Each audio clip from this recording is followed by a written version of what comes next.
a pas d'argument, il n'y a aucun argument pour dire que le Québec n'est pas prêt, n'est pas assez quoi que ce soit pour être une nation extrêmement prospère. Donc, ici, je sais ici que c'est peut-être pas tous des gens acquis à la cause d'Option nationale, mais j'imagine qu'il n'y a pas beaucoup de fédéralistes. Donc, vous êtes pas mal d'accord avec tout ce que j'ai dit. J'aimerais ça vous entendre jaser. Si vous avez des questions sur comment ça se passe à Québec ou qu'est-ce qui s'est passé, pour que, si vous voulez des précisions sur pourquoi j'ai quitté le PQ ou comment ça se passe là-bas, moi, j'ai une précision. Je voudrais que vous précisiez. En 1977, l'Assemblée nationale du Québec a adopté la Charte de la langue française. En 1997, il y avait un jugement de la Cour suprême du Canada qui a invalidé une très grande partie de la loi 101. Si, à ce moment-là, le Parti québécois était venu en référendum et avait demandé aux Québécois de blinder la Charte de la langue française, je pense que le fédéral avait à ce moment-là des culottes à terre. Alors, je reviens à l'option nationale. Votre maintenant, est-ce que ça veut dire que dès que l'option nationale prend le pouvoir, elle fait comme le Monténégro, c'est-à-dire qu'elle fait voter par l'Assemblée nationale toutes les lois qui sont nécessaires au développement et à l'épanouissement du peuple québécois. Et là, on donne le goût, durant cette période-là, on donne le goût aux Québécois d'être maîtres chez eux. Pendant ce temps-là, les fédéraux, eux autres, là, ils vont devant les instances juridiques pour faire invalider ces lois-là qu'on va avoir votées à l'Assemblée nationale. Ça va en Cour supérieure. Ça va en cour d'appel. Après ça, ça finit en Cour suprême du Canada. Est-ce que l'option nationale va faire en sorte, un exemple, on a voté des lois à l'Assemblée nationale sur l'immigration, on a voté des lois économiques, on a voté ce que vous appelez le lit tantôt, là.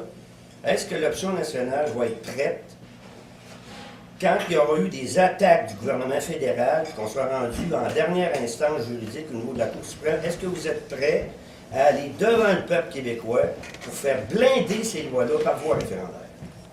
En fait, l'approche, c'est un peu ce que vous décrivez, parce que quand on dit que par mandat électoral, on va récupérer loi, impôt, traité, c'est sûr qu'il va y avoir une résistance du fédéral qui jouit de ces pouvoirs-là dans l'opposé de nos objectifs à nous, mais ayant joué actuellement, ils veulent les garder. Comme tout pouvoir politique veut garder le plus de pouvoir possible. Sauf que, comme on a un mandat électoral, on vient juste de remporter une élection avec le mandat de faire ça, le fédéral pourrait très mal dire qu'on n'est pas légitime, et s'il le faisait quand même, ce serait la meilleure illustration pour tous les Québécois que ce qu'eux viennent tout juste de décider démocratiquement est complètement bafoué par un autre gouvernement qui n'est même pas le leur. Et je pense qu'à ce moment-là, un référendum sur la totale passerait. Un peu comme ça recréerait un peu ce qu'on a vu au lendemain du lac Meach, où l'effervescence était assez unique dans l'histoire du Québec. Et les gens réalisaient qu'ils venaient de se faire dire par le Canada, ce que tu considères minimal, c'est trop pour nous. C'était ça, Meach. Le Québec trouvait que c'était minimal et le Canada trouvait que c'était pas mal trop. Donc, les gens se sont réveillés pas mal avec ça. Et si, comme je le disais, on se faisait donner un mandat électoral clair par la population de dire faites ça, là, loi, impôt, traité, et que le fédéral disait votre petit vote que vous venez de faire, là, il compte pas, on le reconnaît pas. Moi, je pense que ça crée exactement ce qu'il faut pour que les Québécois se disent ben là, on va y aller pour la totale avec un référendum. Et moi, je suis personnellement convaincu que ça passerait. Préciser que ces trois choses-là, loi, impôt, traité, pour ce qui est des impôts, il n'y a pas besoin d'ouvrir la Constitution du tout. Donc, ça se fait par entente administrative en attendant d'être souverain. Tout comme on perçoit déjà la TPS ici pour le fédéral. C'est le Québec qui l'aperçoit et qui lui renvoie. Donc, pour les impôts, ce serait pareil, c'est entente administrative. Pour ce qui est des lois, il faudrait peut-être un changement à la Constitution, mais une Constitution, c'est là pour servir son peuple et non l'inverse.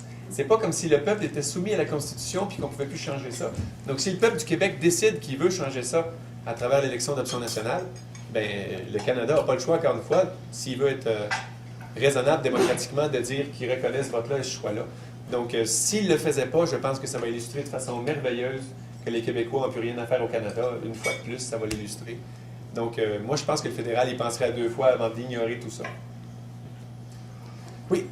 Oui, bien, moi, d'abord, je vous félicite d'aller dans une option qui me rejoint, parce que je suis souverainiste, ça fait très longtemps, depuis 1973 que je me bats. J'ai embarqué dans l'exécutif à 2 reprises dans le Binière. C'est vrai que je trouve que ça va passer vite.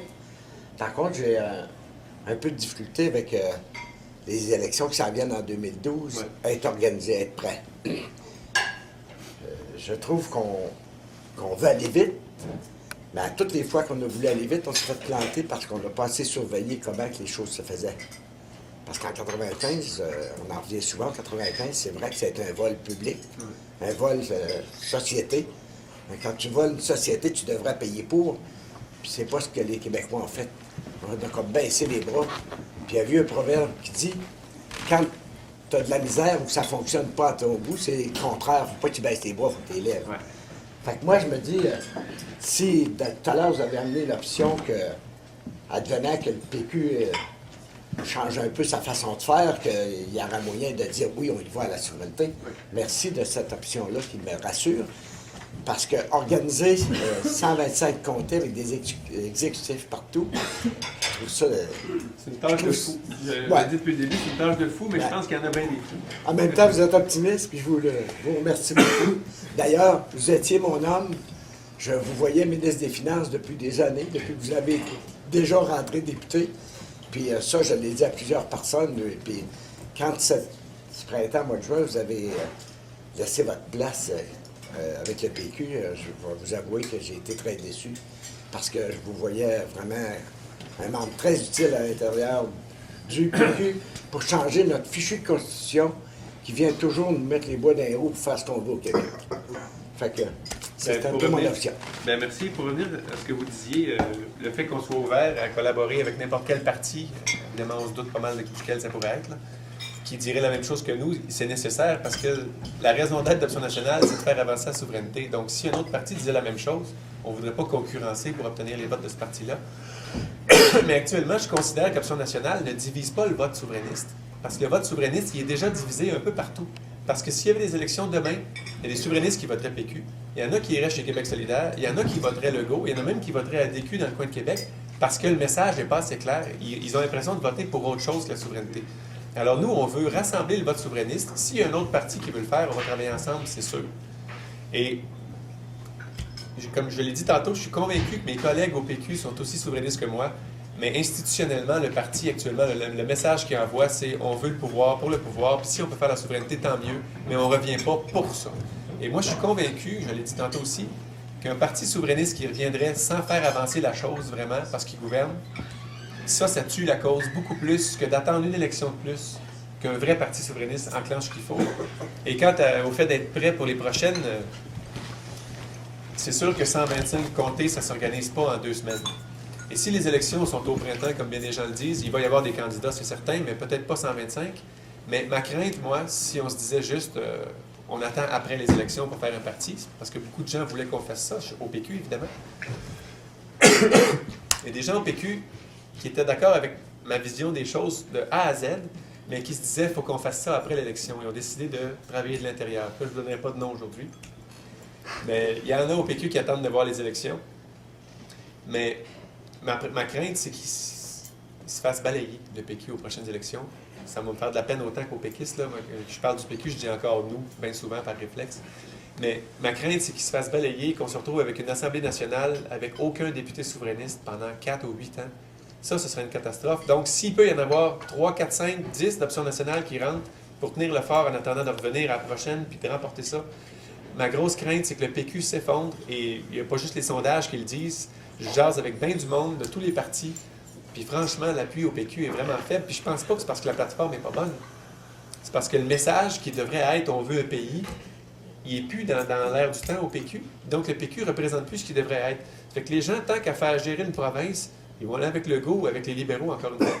Donc moi, je pense que le risque que le PQ s'effondre à ce point-là aux prochaines, militer en faveur qu'on crée Option nationale tout de suite et qu'on ait le plus de députés le plus possible la prochaine, même si c'est une poignée, ce ne sera pas 90 députés majoritaires, si c'est dans 3 mois. Mais il faut qu'il y ait des députés fermement souverainistes qui tiennent le fort à l'Assemblée nationale en attendant le retour d'un gouvernement souverainiste. C'est pour ça qu'on a décidé de foncer tout de suite. Parce que, croyez-moi, si je pensais que ça avait juste nuit à la souveraineté de faire ça tout de suite, je ne l'aurais pas fait. Moi, je suis en politique pour la souveraineté.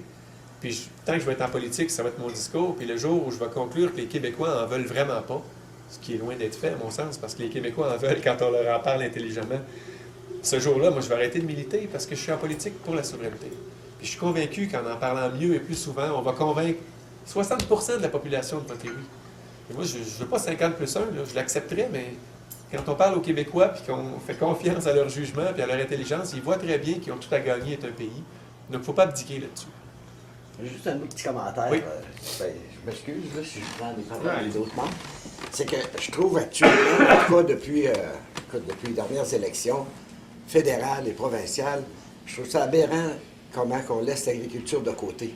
C'est sûr que je suis en milieu rural, mais je trouve ça déplorable qu'on ne parle pas d'agriculture, que ce n'est pas un domaine qui fait partie de le gouvernement actuellement.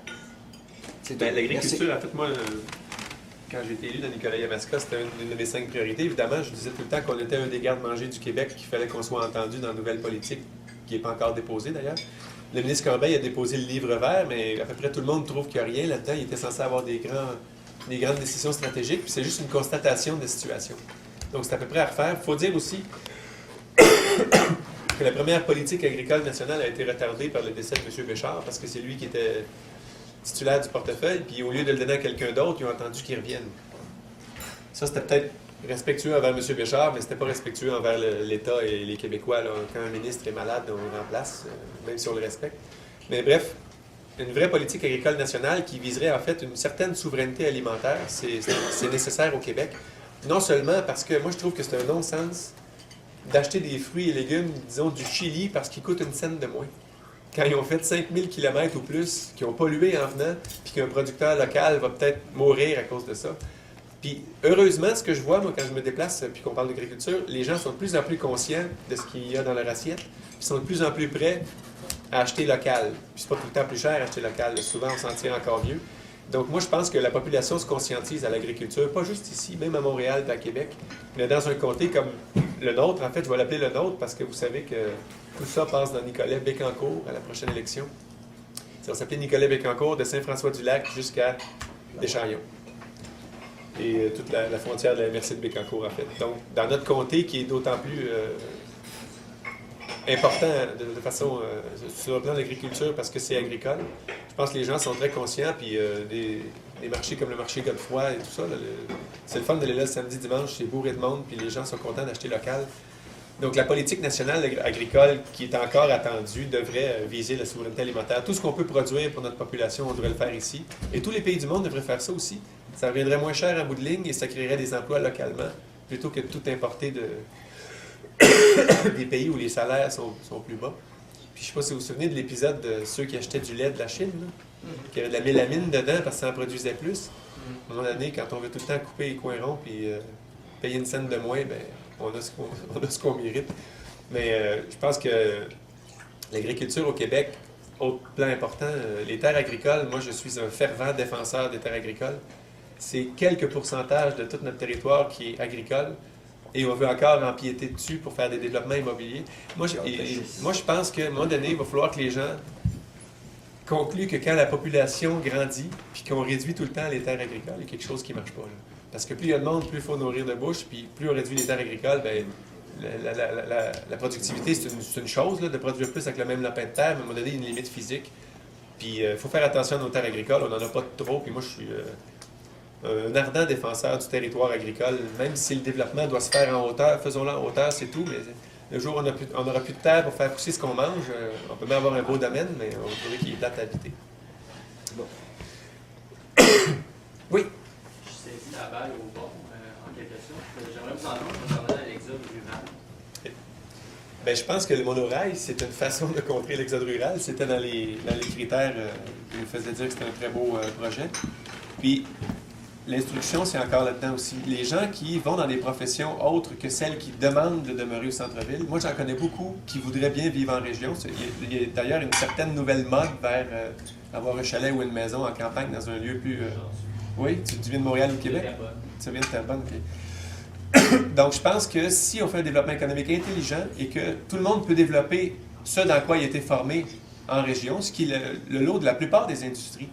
Il n'y a pas beaucoup d'industries qui demandent qu'on soit vraiment concentré à Montréal. C'est sûr, quelqu'un qui travaille dans un laboratoire pharmaceutique, ils se sont concentrés en ville, donc il n'y en aura peut-être pas un dans Manceau bientôt, un laboratoire pharmaceutique. Mais là-bas, il y a des projets sur la planche. Mais il faut faire en sorte, non seulement en facilitant l'installation en région, mais en l'aidant avec des crédits fiscaux, par exemple. Il y a le Saguenay qui a eu un programme là-dessus qui a marché quand même assez bien, où il y avait des crédits d'impôts supplémentaires ou des crédits fiscaux, disons, municipaux supplémentaires aux jeunes familles qui venaient s'établir. Puis ça a assez bien fonctionné. Et je pense qu'on devrait l'établir partout, parce que de toute façon, Montréal, moi j'adore la ville aussi. Là. Je viens de Nicolette, mais j'adore la ville aussi. Mais quand on va à Montréal, on se rend compte qu'il y a quelque chose qui ne marche pas. Peut-être avoir trop de voitures là et trop de monde.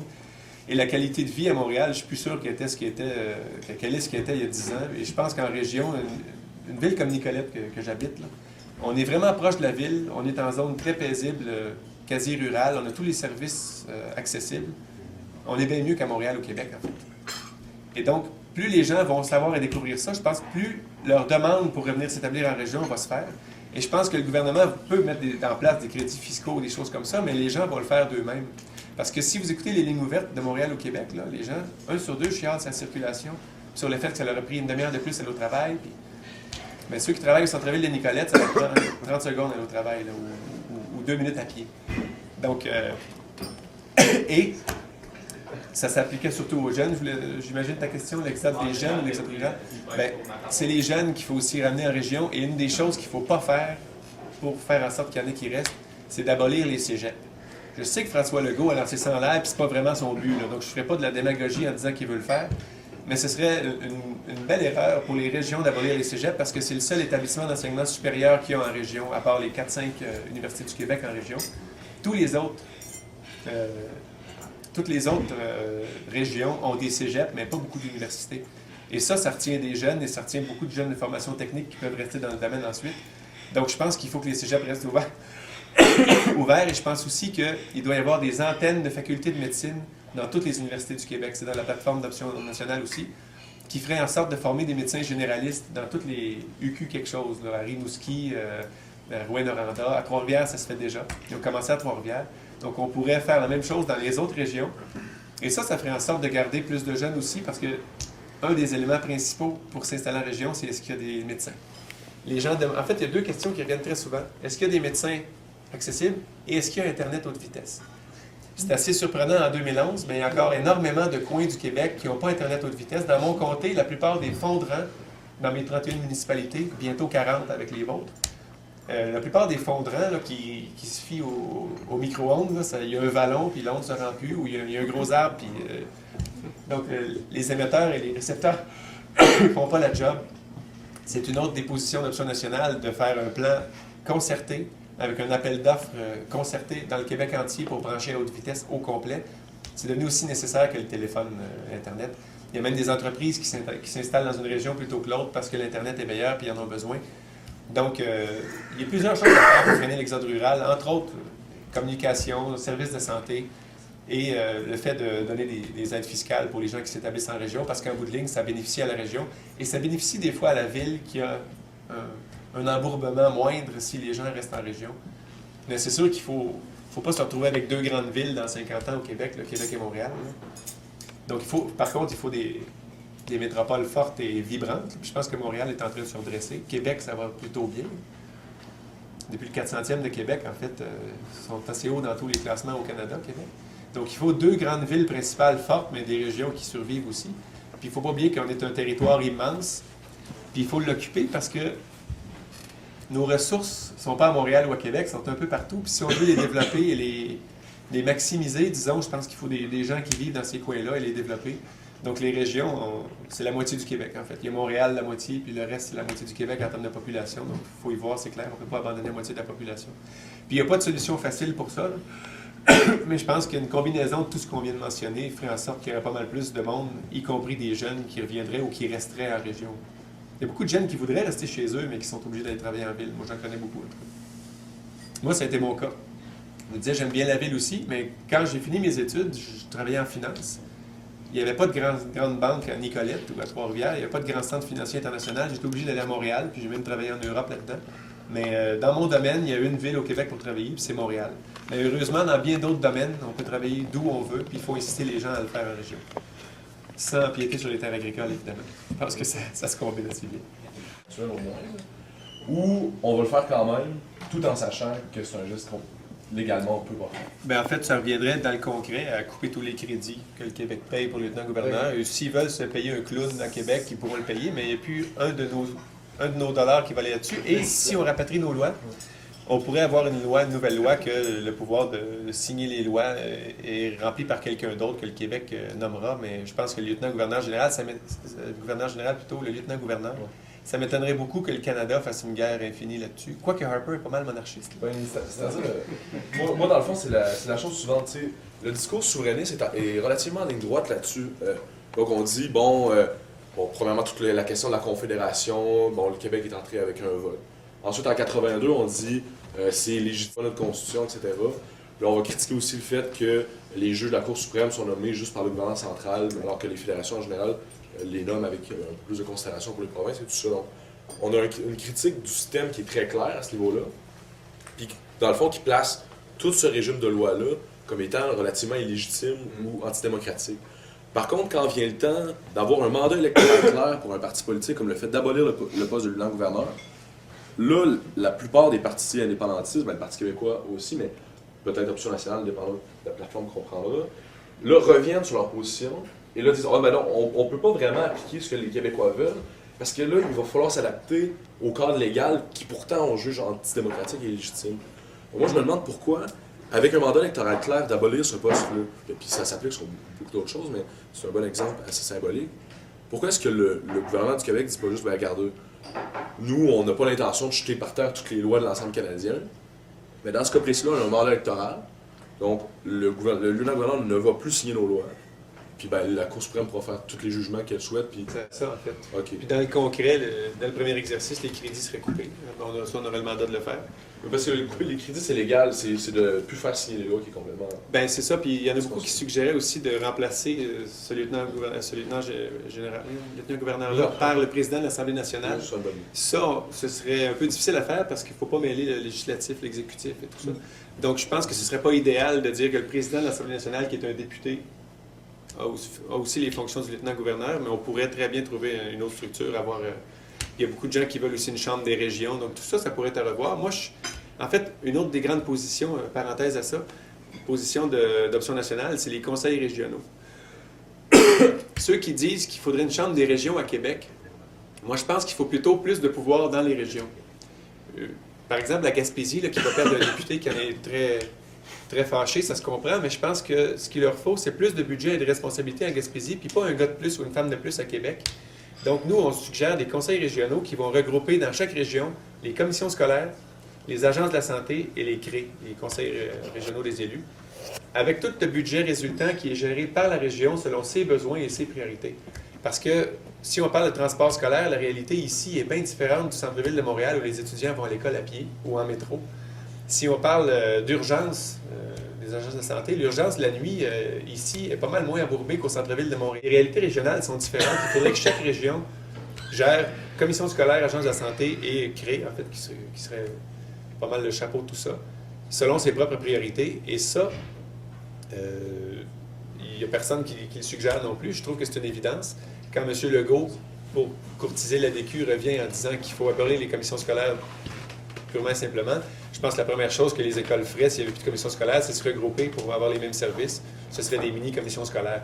Ce n'est pas à dire qu'il n'y a rien à rationaliser des commissions scolaires. Dans tout organisme qui devient le moindrement gros, il y a de la rationalisation à faire. Et c'est la même chose au privé, ce n'est pas juste au public. Si vous rentrez chez Bombardier ou SNC-Lavalin ou Apple ou Coca-Cola demain matin avec des milliers d'employés, il y a des choses à rationaliser comme dans tout organisme. Donc, je pense que les conseils régionaux ce serait une très bonne façon de faire ça au Québec de façon plus efficace. Pour revenir à ta question, ben c'est ça. Sur le plan formel, ce seraient les crédits qu'on couperait au lieutenant-gouverneur. Et sur le plan légal, ben, c'est évident que si la Constitution passe dans le point 1.4 de la plateforme, qu'on est un pays souverain, le cas y est réglé. Mais en attendant, je ne sais pas si le Canada, ce serait sa première lutte qu'il ferait avec les trois premiers points, le loi, impôt, taxe, traité, pardon. Mais bref, c'est pas aussi parce que les partis souverainistes, dans le passé, disaient on ne peut pas faire ça parce que c'est anticonstitutionnel, que nous, on ne peut pas dire les Québécois viennent de voter ça, on le fait. Comme je le disais tantôt, la Constitution est là pour servir le peuple et non l'inverse. C'est le peuple qui doit décider de la Constitution qui va le régir et des lois fondamentales. Donc, si le Québec décide que ce qu'il y a là-dedans ne marche plus, ben, c'est le Québec qui décide. Et comme je disais encore une fois, si le fédéral s'oppose à un vote des Québécois qui viennent tout juste d'élire un gouvernement pour faire X, Y, ce serait une belle illustration de plus qu'on n'a rien à attendre de ce pays-là et qu'il faut avoir notre pays. Donc moi, en fait, c'est assez prévisible qu'il y a des choses que le fédéral va contester là-dedans et ça va aider la cause souverainiste. Les fédéralistes vont nous accuser de voir de la chicane. C'est pas de la chicane, c'est la réalité. Quand la réalité est que lui veut X puis nous on veut Y, c'est pas de chicaner de dire que c'est la réalité, c'est de s'assumer puis de faire ce qu'on veut, c'est tout. Donc moi, j'aime beaucoup cette plateforme-là, en fait. Parce que moi, je trouve... Et juste en passant, il va y avoir un congrès de fondation bientôt d'Option nationale. La date n'est pas arrêtée encore, mais évidemment, les militants vont pouvoir bonifier, amender et modifier la plateforme. Il y a une chose qui est non négociable, c'est qu'on est souverainiste. Mais le reste, évidemment, on peut bonifier la plateforme. Je ne pense pas qu'il y ait beaucoup de fédéralistes qui vont se présenter au congrès de toute façon. Mais la plateforme, évidemment, les membres vont bonifier la chose. Là. Elle a été écrite avec plusieurs rencontres que j'ai eues cet été. J'ai rencontré à peu près une centaine de personnes, des fois en groupe, des fois individuellement. Des gens de toutes les sphères d'activité, des gens qui étaient des militants depuis longtemps, des anciens députés, des anciens premiers ministres, des gens qui n'ont jamais fait de politique aussi. Puis il y avait des gens, par exemple, des avocats, des gens dans le milieu de la culture, en médecine. Donc j'ai rencontré des gens de pas mal toutes les sphères pour avoir leurs idées dans chaque segment. Puis ça a donné cette plateforme-là. Mais encore une fois, comme je vous disais, les membres vont être invités à bonifier ça puis à entériner tout ça au congrès de fondation. Il est déjà rendu 11h45, fait qu'on va prendre une ou deux dernières questions. Puis, Si je bouge beaucoup, là, c'est parce que ça fait mal. C'est pas parce que je suis pas à l'aise ici. Là. J'aime bien ça voir le monde. Je suis bien content d'être avec vous autres, mais je pourrais pas durer bien plus longtemps. Oui? Moi, vous m'avez peut-être parlé tantôt par rapport au dossier, c'est gaz de schiste. Oui, on n'en a pas parlé. Je t'attendais, en fait. Tu m'attendais? Bon. Oui. Les gaz de schiste. Que si le gouvernement voyait l'intérêt collectif dans toutes ses décisions plutôt que l'intérêt des lobbies qui lui dictent sa conduite, on traiterait mieux pas mal tous les dossiers. Les gaz de schiste, là,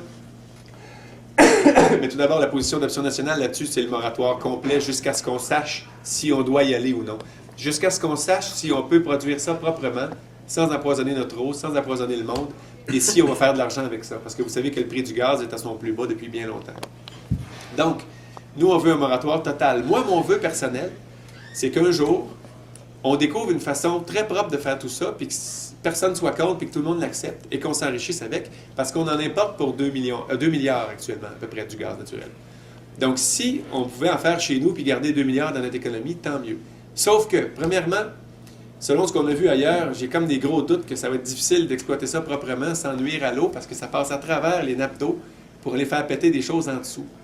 Moi, ça ne me rassure pas que les pétrolières disent « Inquiétez-vous pas, c'est en dessous de l'eau. » Non, mais il faut qu'on passe à travers l'eau. Ça m'inquiète bien plus que si c'était juste en surface puis que l'eau était à 3 km en dessous.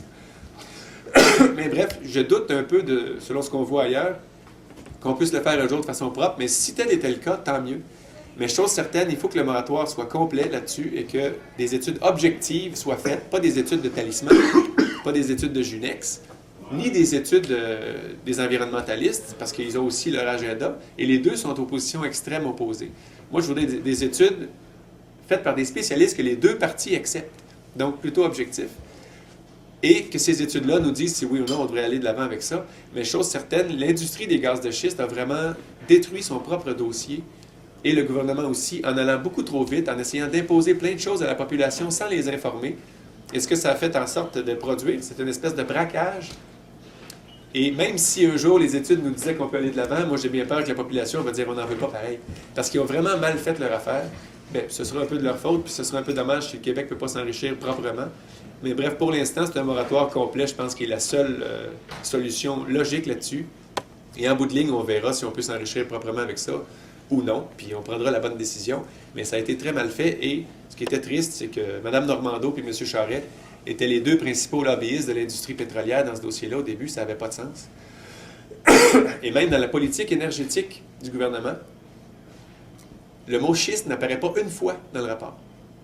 Et ça a été le dossier énergétique des dernières années au Québec au premier plan. Donc, dans leur politique énergétique, ils ne traitent même pas ce qui est devenu un des dossiers principaux. Donc, il est grand temps qu'on mette en œuvre une politique énergétique logique au Québec, c'est dans notre plateforme aussi, pour étudier chacune des filières qu'on a ici. On a toutes les filières d'énergie, à peu près, on est béni des dieux en énergie. Hydroélectrique déjà, évidemment, mais éolien, solaire, biomasse, géothermie, hydrogène. À peu près tout, on l'a au Québec. Donc, il faudrait étudier chacune des filières, savoir lesquelles on veut développer, dans quel contexte, puis comment, et avoir une politique énergétique pour atteindre l'indépendance énergétique, ça c'est sûr. Puis comme je le disais tantôt, on peut être une des premières nations à rouler électrique et à en exporter. On peut être une des premières nations aussi à rouler, à fonctionner dans toute l'économie sans aucune énergie fossile. Puis en fait, on a le devoir d'être la première nation à faire ça. On est déjà parmi les 2 plus avancés sur la planète là-dedans. Et avec nos cerveaux puis nos ressources, on a à peu près le devoir d'être ceux qui allons développer tout ça pour en faire bénéficier les autres ensuite, puis s'enrichir ce faisant, donc joindre l'utile à l'agréable. Mais sur les gaz de schiste, moi, je suis assez pessimiste sur la fin de cette histoire-là. Je ne pense pas qu'on va développer ça parce que, premièrement, ils ont fait en sorte que la population se braque, et avec raison. Et deuxièmement, d'après ce qu'on voit ailleurs, ça a l'air d'être difficile de faire ça sans égouiller l'environnement un petit peu. Tu étais du voyage, toi, aux États-Unis? T'es pas allé? Est-ce qu'il y a quelqu'un ici qui a fait le voyage? Récemment, là, les élus et les citoyens qui sont allés en Pennsylvanie? Parce qu'il y en a qui étaient pro-gaz de schiste qui sont revenus de là en se posant des sérieuses questions. Et même Talisman a fait visiter un site qu'ils avaient sans doute choisi parce qu'ils voulaient faire passer leur message. Et même ça n'a pas rassuré ceux qui étaient pro-gaz de schiste. Donc, je pense que quand on regarde la réalité là, de ce qui se passe chez nos voisins, on n'est pas prêt de développer ça de façon propre ici. Mais comme je vous disais, j'insiste là-dessus. Si un jour on conclut qu'on peut le faire proprement, qu'on a les technologies pour, on serait un peu bête d'en exporter pour 2 milliards puis de ne pas développer le nôtre avec des emplois ici puis de la richesse ici. Et évidemment, les gaz de schiste feraient partie des ressources nationalisées. Je vais revenir là-dessus juste 2 petites secondes, les ressources qu'on veut nationaliser. Là. Ceux qui vont vous redire, comme je disais tantôt, que le capital va trouver que c'est une mauvaise réputation pour le Québec et va fuir, ça commence déjà à rouler, ce discours-là. Là. Et il ne faut vraiment pas écouter ça, c'est du bluff. Ils l'ont fait à Hydro-Québec. Ils ont dû le faire en Norvège, quand la Norvège a décidé que 70% de sa richesse naturelle, de ses richesses naturelles reviendraient dans les coffres du public, des fonds publics. Et rien de tout ça est arrivé. Donc il faut juste mettre le point sur la table et dire que c'est nos ressources, donc on va s'enrichir avec. En fait, j'ai une petite fable que j'utilise là-dessus. C'est un pommier. Si vous aviez un pommier sur votre terrain et qu'un touriste chinois ou américain venait chercher vos pommes pour les manger sans arrêt, sans rien vous dire, à un moment donné, vous diriez bonjour, qu'est-ce qui se passe? Et si le touriste chinois ou américain vous disait ben, j'ai pris quelques risques puis j'ai eu des coûts de transport pour me rendre jusqu'ici, donc ta pomme est à moi. Ça ne marcherait pas comme ça. Vous ne seriez pas d'accord avec ça. Vous lui diriez non, c'est ma pomme, tu vas me la payer. Et si vous disiez ben, d'abord, je vais t'engager pour cueillir ta pomme pour moi, puis ta pomme va être à moi, vous ne seriez pas plus d'accord parce que c'est un peu ce que les minières nous disent. On va vous créer des emplois, mais pas de redevance. Alors, vous diriez, un instant, c'est mon temps, je mérite un salaire, et c'est mon pommier, je mérite une redevance. C'est aussi simple que ça, nos ressources naturelles. Et comme je le disais tantôt, le secteur privé va collaborer à ça, c'est sûr. L'exploration, l'extraction, la distribution du gaz ou des ressources, c'est le privé qui va faire ça. C'est pas un fonctionnaire qui va se mettre un casque jaune pour aller piocher dans le nord du Québec. Sauf que la maîtrise d'œuvre de tout ça et la distribution de la richesse va être déterminée par l'État qui nous représente. Et il faut qu'on en reçoive la plus grande partie. Je vais vous donner un chiffre qui fait assez peur.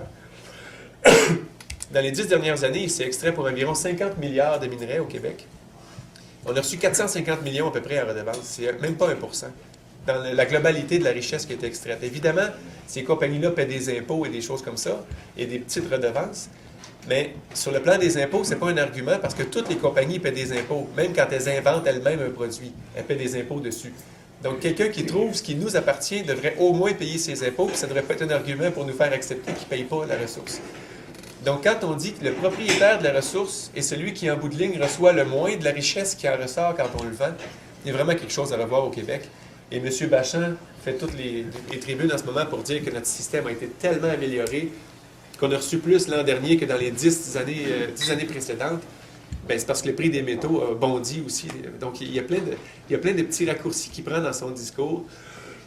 Et quand il nous dit qu'on est mieux que telle ou telle province, il ne nous dit pas que c'est les pires au monde aussi. Donc, il y a tout le temps un raccourci. Et le Québec, jusqu'à récemment, était classé premier dans le monde comme endroit favori pour les minières pour exploiter. Imaginez ce que ça voulait dire. Ça veut dire qu'on était les plus serviles, qu'on était ceux qui donnaient leurs ressources le plus facilement. Et là, Bachand était tout content de dire qu'on était tombé 4e ou 5e récemment. Sur tous les territoires du monde, c'est pas encore un palmarès très reluisant. Moi, je pense que il faut nationaliser ça, puis c'est normal. Et le privé, si, par exemple, une compagnie privée innovait en trouvant une meilleure façon d'extraire ça, il mérite d'être payé gros prix pour ça. Mais la ressource, quand on la vend, il faut que les propriétaires, vous et moi, on s'enrichisse avec. Et actuellement, c'est vraiment pas le cas.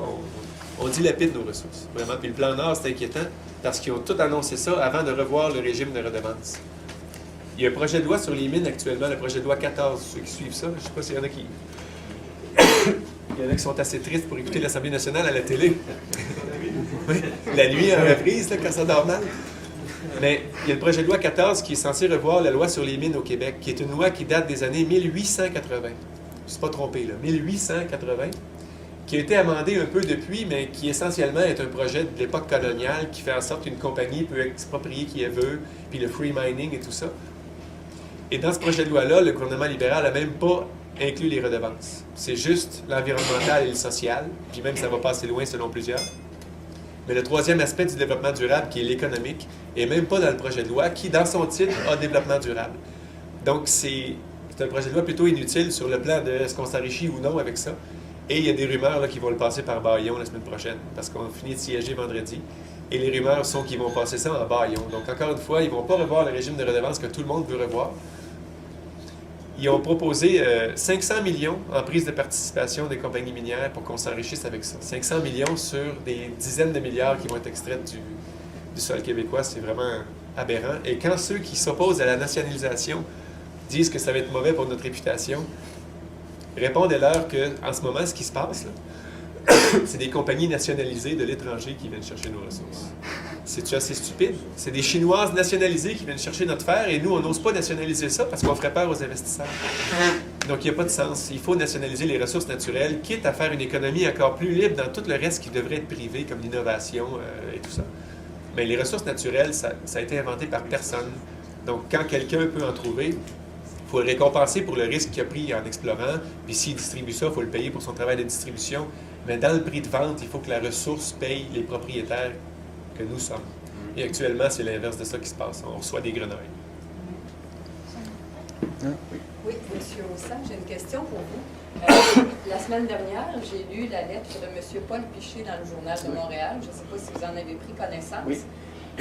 Et en cherchant sur Internet, j'ai vu qu'il était administrateur du Conseil de la souveraineté du Québec. C'est un organisme à but non lucratif qui promouvoit la souveraineté du Québec. Est-ce que vous allez chercher des alliés de ce côté-là? Ou, Oui, en fait, ce serait tout à fait logique qu'Option nationale soit bientôt membre du Conseil de la souveraineté. Ça va sans doute se faire, mais techniquement, je vous dirais qu'il y a, en toute lucidité, il y a un des membres assez influents du Conseil de la souveraineté qui s'appelle le Parti québécois, qui n'est pas pressé à ce qu'on siège là-dessus. D'ailleurs, ce qui était bizarre, c'est que dans les désirs d'avoir des États généraux sur la souveraineté, là, dont on entendait parler, tous les partis, Québec solidaire, PQ, Bloc, étaient invités, puis on ne parlait même pas d'Option nationale, qui a le message à peu près le plus clair pour la souveraineté. Donc, je pense que la poussière va retomber, les choses vont se replacer, mais pour l'instant, tout ce que le PQ contrôle de près ou de loin, ils font en sorte qu'Option nationale ne soit pas inclus là-dedans. Ils nous voient comme une menace, c'est clair, mais moi, la réponse est simple à ça. Le jour où ils deviennent souverainistes, on est des alliés, il n'y en a plus de menace. Donc, on est une menace pour ceux qui ne veulent pas enclencher la souveraineté en arrivant au pouvoir ou enclencher ce qu'il faut pour que les gens la fassent. Mais on n'est pas une menace pour le Parti québécois comme tel. C'est le Parti québécois et tous les collègues qui y sont encore, que j'aime beaucoup. Là, il y a une relève fantastique dans ce parti-là, c'est à n'en pas douter. Mais s'ils se remettent les yeux devant le trou, comme on dit, et qu'ils reprennent le langage clair de « vous nous élisez, on enclenche ce qu'il faut pour être un pays », c'est clair qu'on va travailler ensemble. Il va y avoir une collaboration étroite entre les deux, mais en attendant, il faut, comme je le disais tantôt, qu'il y ait une option pour le « oui ». Pour l'électorat québécois, ça n'a pas de sens que 50% du monde qui a voté oui en 95 ait le choix entre 3 non et 2 peut-être. Il faut un oui qui va, je l'espère, rassembler les souverainistes vers ce choix-là. Et bien, comme je le disais, d'ailleurs, le PQ qui est un peut-être, s'il redevient un oui, bien, il y aura 3 non, un peut-être avec Québec solidaire et un oui parce qu'il va y avoir qu'un seul véhicule si le message est le même. Et ça, ça va être dans les statuts d'Option nationale. C'est la cause avant tout, donc il n'y aura aucun calcul politique, aucun calcul partisan de est-ce que ça nous aide dans tel comté, est-ce que ça fait ci. Le seul objectif, c'est de faire avancer la souveraineté, donc on va faire ce qu'il faut. Puis je vous l'ai dit tantôt, j'ai un peu été l'élan au début d'Option nationale, je suis chef pour l'instant, mais mon rêve dans la vie, c'est pas d'être chef de parti politique. Ça épuise un peu, puis ça amène des petits désagréments. Mais je peux vous dire que le jour où il faut qu'il y ait un parti unique avec un chef quel qu'il soit, moi je fonce puis j'y vais. Puis le fait d'être chef, il y en a qui m'ont accusé d'être dans un ego trip, comme je disais tantôt. Là. Bon sang, si ces gens-là voyaient la réalité, moi je rêve de faire la souveraineté, mais mon poste, si je suis le militant 5822 à faire la souveraineté, je suis aux anges, là. Je ne suis pas là pour diriger quoi que ce soit. Donc, le jour où il y a possibilité de se regrouper entre souverainistes avec un même message clair, je vais être là, quelle que soit la conséquence pour la structure ou quoi que ce soit. Là. Si la cause avance, on va foncer. Oui. Parce que M. Piché disait, principalement dans sa lettre, c'est que depuis plusieurs années, à ne plus en entendre parler de la souveraineté, le peuple québécois s'y est désintéressé aussi. Quand on n'en entend plus parler de quelque chose, présentement, on entend beaucoup parler des gaz de schiste. Je suis une des militantes là, pour les levées de signatures qui se fait, Joseph aussi.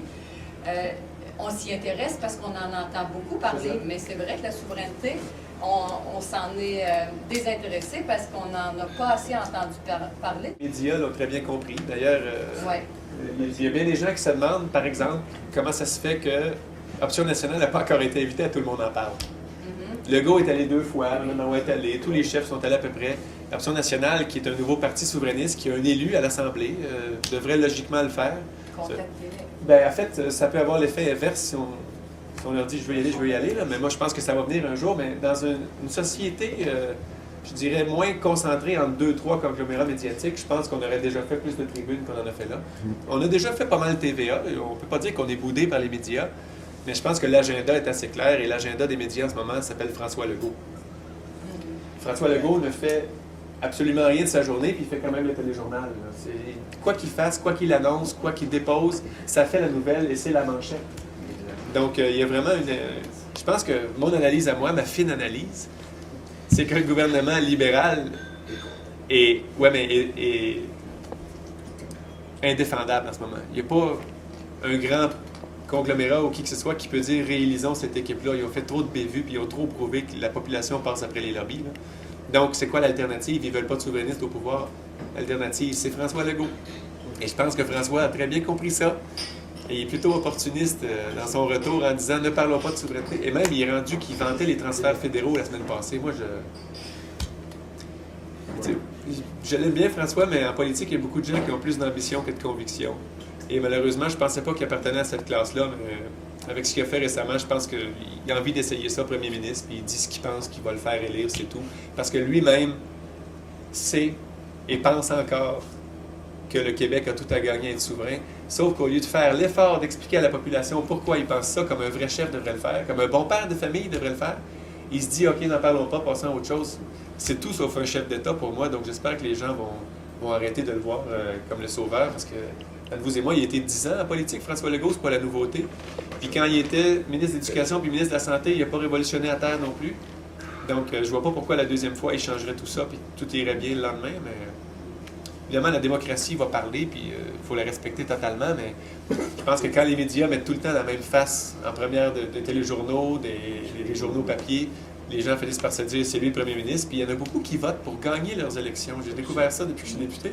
Il y a beaucoup de gens qui se fient au sondage pour savoir un peu comment ils vont voter. Et moi, je serais un fier partisan de l'interdiction des sondages en période électorale. Vous voulez savoir pour qui voter? Prenez 30 minutes et lisez les plateformes. Vous voulez savoir c'est qui le parti qui est le plus près de vos valeurs. Il y en a beaucoup qui regardent les sondages, qui évoluent avec ça. Par exemple, la vague orange, elle a été créée de toutes pièces par les médias au Québec pour l'élection du gouvernement. Il a fait tout le monde en parle, il a bien été traité, tout a bien été. Ensuite, dans les journaux, c'était la vague Jack, la vague orange. J'entendais personne me parler du NPD, mais il y avait une vague orange, semble-t-il, d'ailleurs.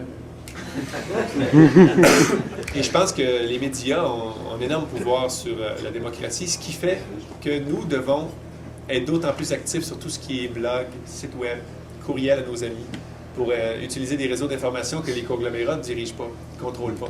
Parce que la presse papier traditionnelle et les grands réseaux de télévision ont une influence incroyable sur les gens, puis c'est eux qui contrôlent leur message. Puis il y a des lignes ouvertes qu'on fait des fois comme députés, puis même si tous nos arguments sont excellents, quand on raccroche, c'est encore l'autre gars qui a le micro, puis il démolit tout ce qu'on vient de dire démagogiquement, mais on n'est plus là pour dire que c'est pas vrai. Donc, ils gagnent tout le temps leur point, les médias. C'est eux autres qui ont le micro ou qui ont le crayon. Donc, il ne faut pas s'en faire des ennemis, mais il faut être conscient que c'est pas eux qui vont nous pousser au pouvoir, parce qu'ils sont plutôt pro-fédéralistes, les médias en général. Oui, je crois qu'avant votre arrivée en politique, il y avait plusieurs purs et durs au PQ qui ont même quitté le navire. Est-ce que ça serait pas un bon moment, une bonne occasion pour tenter de les ramener? Je pense d'ailleurs à M. Saint-André, Ouais, ben, entre je vous autres. dirais que ceux qui étaient étiquetés pur et dur ou pressés, comme je vous disais tantôt, moi je pense que dès qu'on est souverainiste, on n'est pas pressé ou pas pressé, on veut que ça se fasse, donc c'est demain le meilleur jour ou même aujourd'hui. Mais la plupart de ces gens-là, j'ai eu des discussions avec eux aussi. Et vous parlez de Paul Piché tantôt. Je l'ai contacté après sa lettre, je l'avais rencontré avant. Puis sa vision des choses, c'est qu'il faut qu'on se remette en chemin. Il ne va pas créer une révolution nationale demain matin. Comme beaucoup de souverainistes, ils souhaitent que le PQ se renligne avec le vrai message puis qu'on travaille ensemble, comme je vous disais tantôt. Moi, je respecte ceux qui ont encore l'espoir que ça se fasse, mais moi, j'ai des gros doutes que ça se fera pas. Vous savez que même René Lévesque disait que le Parti québécois devrait durer une génération, donc 20-25 ans. Lui-même disait que son parti ne devrait pas survivre plus que ça, parce qu'il devient une parodie de ce qu'il devrait être. Il s'encroute dans les tactiques politiciennes, il tombe dans le calcul électoraliste, et c'est exactement ce qu'on voit du PQ en ce moment, à mon sens. Moins grave que les libéraux qui sont imbattables en la matière.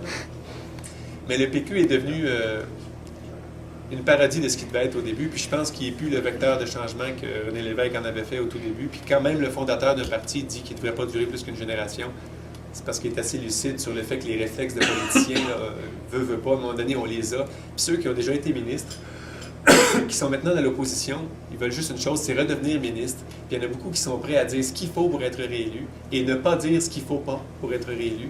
Donc dans certains contextes, c'est vrai que c'est plus compliqué d'expliquer à quelqu'un voici pourquoi on devrait être souverain que juste de dire c'est quoi ta priorité, on va parler de ça à la place. Mais je pense que c'est une abdication de leadership, puis il faut que les députés souverainistes et les candidats souverainistes aient confiance en eux-mêmes, qui vont rentrer en parlant de souveraineté. S'ils en parlent intelligemment, les arguments sont là, puis les gens vont les suivre. Puis si les gens ne suivent pas, puis qu'on a fait la meilleure campagne au monde avec des bons arguments, puis de façon claire, ben c'est ça, c'est la démocratie. Puis comme je vous disais, moi je suis convaincu qu'on peut gagner en souveraineté avec un pourcentage très élevé, là, 60 quelques %. Je suis convaincu de ça, si on réussit à démolir les peurs économiques qui sont infondées. Mais le jour où ce sera clair que les Québécois veulent demeurer Canadiens dans une simple province du Canada, la démocratie aura parlé aussi, mais moi, pour l'instant, je ne veux pas accepter que c'est le cas, parce que chaque fois que je rencontre un fédéraliste, puis que j'y parle plus qu'une demi-heure, il sort souverainiste de là. Donc, si je peux bien en avoir 1 million d'un coup, à un moment donné, tout le monde en parle ou je ne sais pas où, mais quand on parle aux Québécois, ils comprennent tout de suite des choses qu'ils n'ont jamais entendues avant. Et ça fait bizarre de dire que les arguments économiques, on les a pas assez entendus quand on avait Jacques Parizeau comme chef, qui est un des plus grands économistes que le Québec. Landry aussi en était un autre. Donc, le PQ a eu son lot d'économistes, des académiques puis des bons économistes. Mais moi, je pense qu'ils se sont toujours trop appuyés sur le côté culturel de la souveraineté. Donc, notre fierté, notre identité, il faut être fier de ce qu'on est, on est capable, sans s'attarder à démontrer aux gens et aux pragmatiques qu'on a les moyens de nos prétentions culturelles. Et heureusement, au Québec, on a non seulement les raisons culturelles et identitaires d'être un pays, mais on a les moyens économiques de ces prétentions-là. Et il faut les deux. Hein. Je donne souvent l'exemple de l'État de New York qui pourrait être un pays, s'il voulait, cet État-là. Mais il n'y a aucune raison culturelle ou identitaire. Ils se sentent américains et ils sont bien dans ce pays-là. Il y aurait les moyens économiques, mais il n'y a pas les moyens, il n'y a pas le besoin culturel. Et à l'opposé, il y a une communauté en Sardaigne, en Italie, qui parle catalan. Donc culturellement, il y aurait une raison d'être indépendant, mais financièrement ou économiquement, ils n'ont pas la masse pour ça. Donc nous, au Québec, on a la chance d'avoir toutes les raisons culturelles du monde d'être nous-mêmes un pays.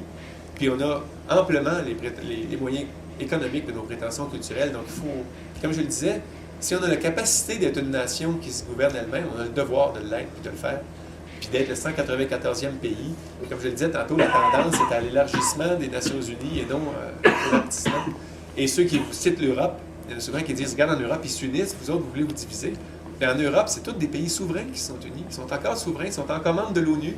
Ils vont sortir de l'Union européenne le jour où ils vont vouloir.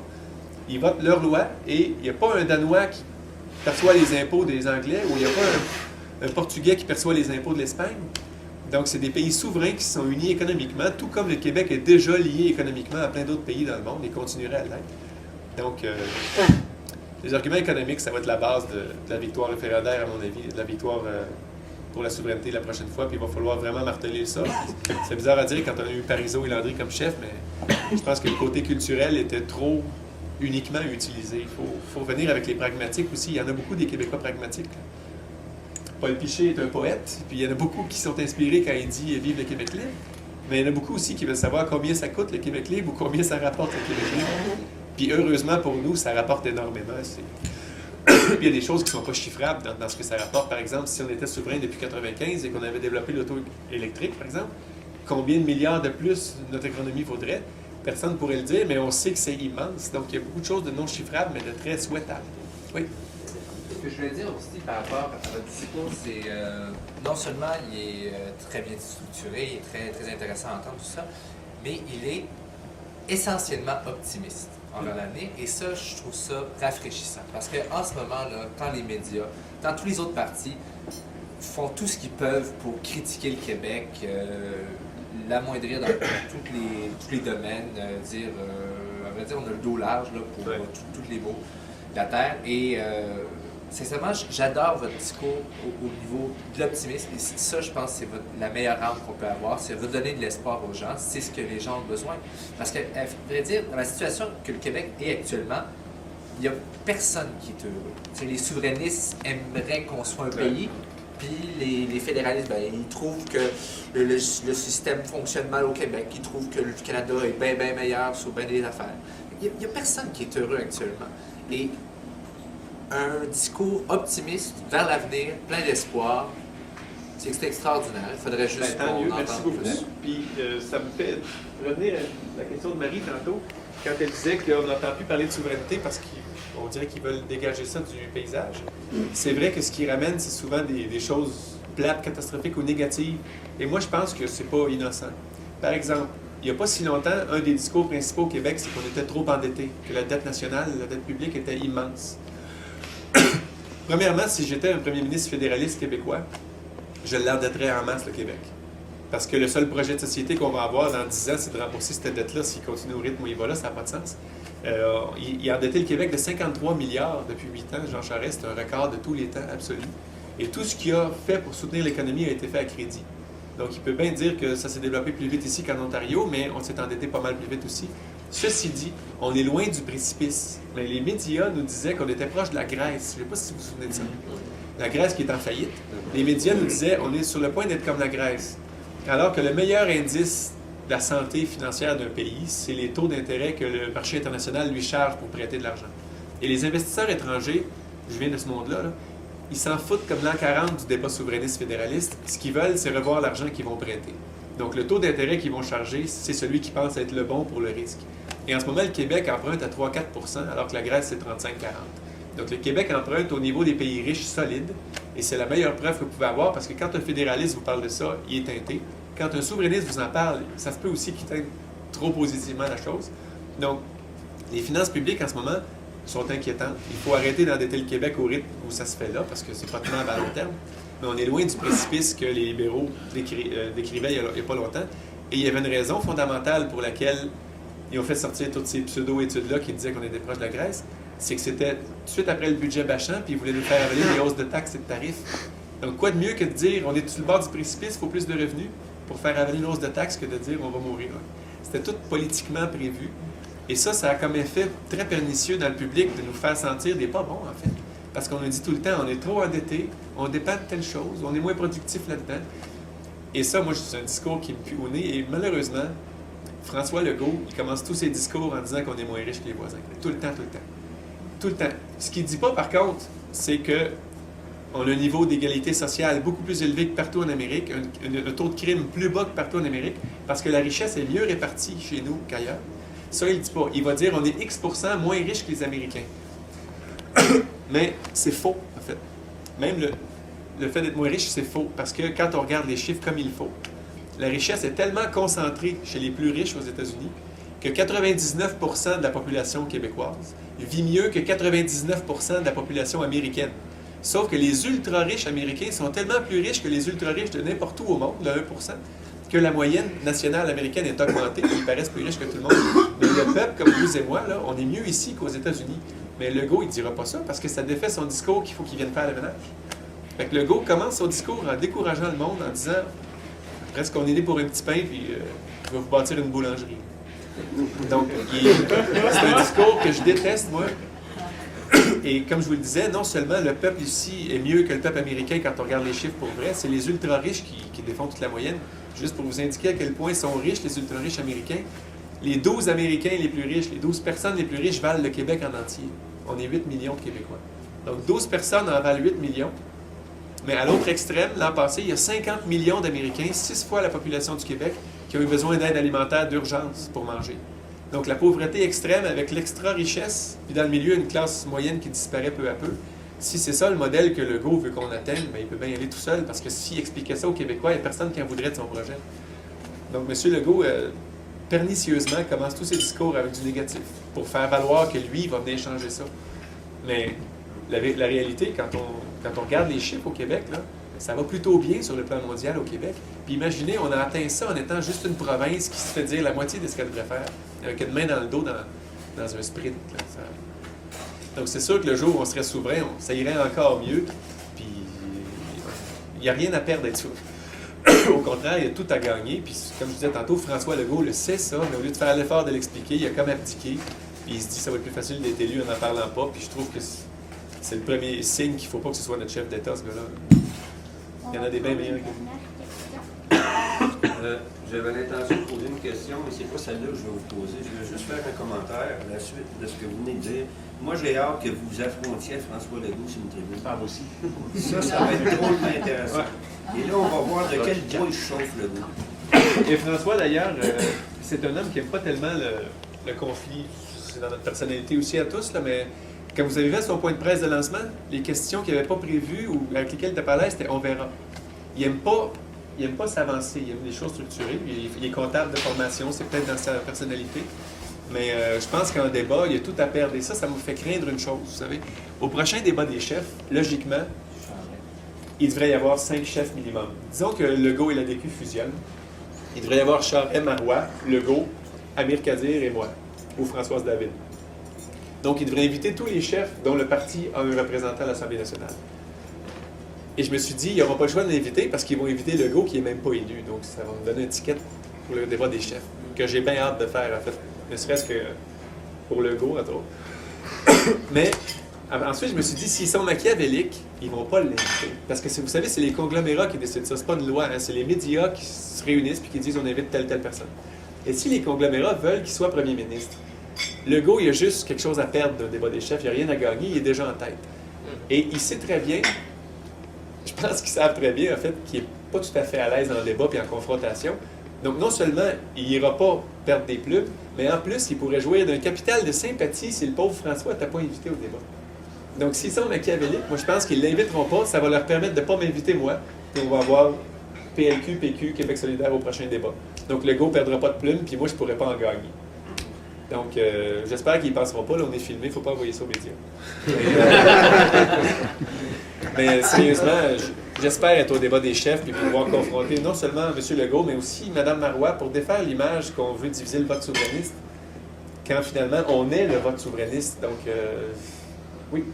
Mais ça, la division du vote souverainiste, je m'adresse à mon ex-collègue qui siégeait avec moi sur le conseil exécutif du PQ de Lotbinière. On entend cet argumentaire-là dans la bouche des péquistes qu'on divise le vote. Moi, je voudrais leur rappeler que le Parti québécois est né d'une coalition en 68 du mouvement Souveraineté Association, des gens du Parti libéral, il y avait des gens du RN, il y avait des gens du RIN, il y avait des gens de toutes les tendances politiques au Québec, de la droite à la gauche. Le Parti québécois, au cours des dernières années, a fait le contraire. Il a permis la création de Québec solidaire en ne parlant pas de souveraineté. Il a permis à la gauche de fonder son parti. Après ça, avant ça, il a permis à la droite de fonder la DQ. Là, il est en train de nous permettre de fonder l'option nationale. Alors, il va falloir se rendre à l'évidence qu'au contraire, si nous, on recommence à en parler de souveraineté, c'est-à-dire qu'on va revenir à la case de 68, c'est-à-dire qu'on va remotiver et remobiliser les gens, parce que la seule chose qui mobilise et motive les souverainistes, c'est de parler de la souveraineté. Et de tout le reste, mais aussi de souveraineté, il ne faut pas l'évacuer. Puis ce que vous dites là, ça me rappelle une chose que j'aime bien raconter aussi. René Lévesque avait quitté le Parti libéral à l'époque. Il avait été élu comme fédéraliste, il était dans le Parti libéral. Il l'a quitté pour fonder un parti souverainiste. Il a siégé comme indépendant avant de fonder le PQ. Et j'ai pas entendu un péquiste ces jours-ci dire qu'il était illégitime de faire ça à l'époque, alors que c'est exactement ce que je fais en ce moment. Et le PQ, à travers Yves-François, qui est malgré tout un bon ami, quoique ça fait longtemps que je n'ai pas parlé. Mais il demandait ma démission à tout bout de champ parce que je n'étais pas légitime, alors que le fondateur de son parti avait fait exactement ce qu'on est en train de faire là. Et René Lévesque, à l'époque, moi je suis convaincu qu'il se faisait dire par ses anciens collègues libéraux, fais pas ça, tu vas diviser le vote, tu vas faire entrer le troisième parti qui était l'Union nationale à l'époque. Puis si Lévesque avait écouté ces critiques-là, il aurait fini sa carrière comme libéral, puis la souveraineté n'aurait pas fait 40 en 80, puis 50 en 95. Donc à un moment donné, il faut foncer, il faut laisser faire ceux qui étaient nos alliés, puis qui devraient l'être encore, puis qui calculent de façon électorale les attaques qu'ils nous lancent. Là. Parce que quand le PQ s'inquiète d'option nationale, c'est à cause d'une chose, ils ne veulent pas perdre d'électeurs. Mais moi, je dis au PQ, gardez tous vos électeurs en parlant de souveraineté, puis les nôtres vont se joindre aux vôtres, puis ça va être ça. Mais en attendant, il faut qu'il y ait un parti qui parle clairement de souveraineté, puis qui ait le courage, qui fasse l'effort de dire aux gens pourquoi on devrait être souverain, plutôt que d'attendre, comme le disait Paul Piché, que les gens descendent dans la rue pour demander la souveraineté. C'est pas ça. Le leadership politique, c'est qu'on suggère des choses, puis on accepte le verdict de la population. C'est pas qu'on attend de voir ce que les gens veulent pour le répéter pour être élu. Ça, c'est du carriérisme politique. Puis moi, je pense qu'il en manque beaucoup des gens qui sont là pour une cause et non pour une carrière. Vous savez qu'il y a beaucoup de députés qui ont subi des grandes pertes de salaire pour aller en politique. Ceux qui y vont pour la cause, en général, c'est souvent ça. Mais il y en a d'autres qui se voient députés comme étant la plus grande réalisation de leur vie, finalement, d'être un élu. On est juste 125 sur 8 millions quand même. Il y en a qui sont très fiers de ça. Je le suis. Mais il y en a beaucoup qui tiennent à leur poste pour leur poste et qui sont prêts à faire des petits louvoiements. Je pense que Benoît Charette l'a prouvé. Je pense que Daniel Raté est sur le point de le prouver aussi. Donc, je peux pas les blâmer s'ils tiennent au poste de député, c'est correct, mais je trouve ça dommage de faire de la politique avec un objectif de carrière plus qu'un objectif de projet ou d'avancement de la société. Puis ceux qui pensent comme ça,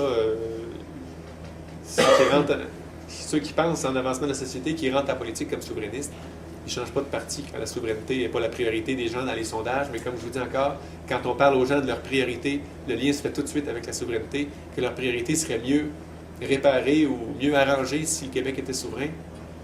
Donc c'est ça que les leaders souverainistes devraient faire, toujours faire des liens entre ce que les gens veulent et comment la souveraineté va leur amener ça plus vite. Et des exemples, on en a chaque semaine de ce que le gouvernement fédéral fait avec notre argent qui nous nuit. Des lois qui nous imposent qu'on ne veut pas, des traités qui signent en notre nom, qui vont nous lier, mais qu'on ne veut pas. Et le PQ, plutôt que de sauter sur ces événements-là, essaie de faire mal paraître le gouvernement. Cette semaine, écoutez, le fameux projet de loi C10, là, les lois criminelles qui veulent nous imposer, dont on ne veut pas. Mme Marois, sa tactique, au lieu de dire, répéter à nauseam, si on était un pays souverain, on aurait la loi qu'on veut, elle essayait de faire passer Charest pour un paresseux de ne pas être intervenu suffisamment auprès du fédéral. Donc, c'est encore une fois dans la tactique et la mentalité électoraliste, il n'est pas bon, je vais être meilleur que lui, plutôt que d'expliquer aux Québécois que si on était souverain, ça n'existerait pas, cette situation-là. Donc, encore une fois, on voit que le réflexe du PQ est devenu calculateur et électoraliste, un peu comme Lévesque le craignait quand il disait qu'il devrait durer une génération, guère plus. Et malheureusement, je pense que c'est en train de se réaliser. Et je suis le premier à être triste si le PQ disparaît aux prochaines, mais ça ne m'étonnerait même pas parce qu'ils ne remplissent plus leur raison d'être. Des partis qui veulent juste gouverner, le PQ en devient un de plus, il n'y a plus de raison d'être, ce parti-là. Et s'il disparaît, ça aurait été vraiment de la faute de la direction du PQ des dernières années, pas juste Mme Marois, mais des dernières années. Et moi, personnellement, le jour où je suis parti le 7 juin, quand on est partis les quatre à peu près en même temps, Pierre Curzi, Louise Baudouin, Lisette Lapointe et moi-même, je suis le seul qui a dit clairement que je souhaitais que Mme Marois s'en aille. Et moi, je pense que si elle pensait à la cause souverainiste d'abord et avant tout, elle serait déjà partie. C'est pas... Il y a des gens qui trouvent que c'est du courage et de la résilience. À un moment donné, ça devient de l'entêtement aussi, là. Et c'est pas... Moi, je suis pas d'accord avec... Je voyais Jeannette Bertrand hier à Télé-Québec qui disait que c'est parce qu'elle était une femme. Moi, je suis convaincu que si c'était M. Landry ou Audrey Boisclair dans la même situation à 18 % des sondages, les pressions seraient aussi fortes pour qu'ils s'en aillent. C'est pas du tout le fait qu'elle soit une femme. Je dis pas que ça n'y a jamais causé d'inconvénient en politique d'être une femme, mais actuellement, il y a un problème avec son leadership, je pense, puis le fait de mettre les députés dehors au lieu de conclure qu'il y a quelque chose qui ne va pas, ça ne peut pas durer longtemps pour tout. Bref, je souhaite qu'il y ait beaucoup de députés souverainistes d'élus aux prochaines élections. Ceux d'Option nationale qui vont être élus, vous pouvez être certains qu'ils vont être souverainistes, il n'y aura pas de doute là, puis il n'y aura pas de mou. S'il y en a des péquistes qui sont élus, tant mieux, parce que c'est mieux qu'un libéral quand même, parce que le libéral, il veut vraiment ouvertement qu'on reste une province, alors que le péquiste, il laisse un petit doute que peut-être au moment opportun, il se passerait quelque chose. Donc c'est déjà mieux, même si c'est un peu flou pour moi. Mais chose certaine, il faut qu'il y ait des souverainistes à l'Assemblée nationale aux prochaines, qui est à reprendre le pouvoir après. Aux prochaines, honnêtement, ce serait assez difficile, de façon réaliste, de dire que le gouvernement souverainiste prendrait le pouvoir, mais il faut miser sur la prochaine. Mais en attendant, il faut qu'il y ait un œil qui garde le fort au Parlement. Je pense que ce serait une catastrophe qu'il y ait 125 fédéralistes. Ça tuerait pas mal de choses dans l'esprit des gens, je pense. Merci infiniment de votre temps.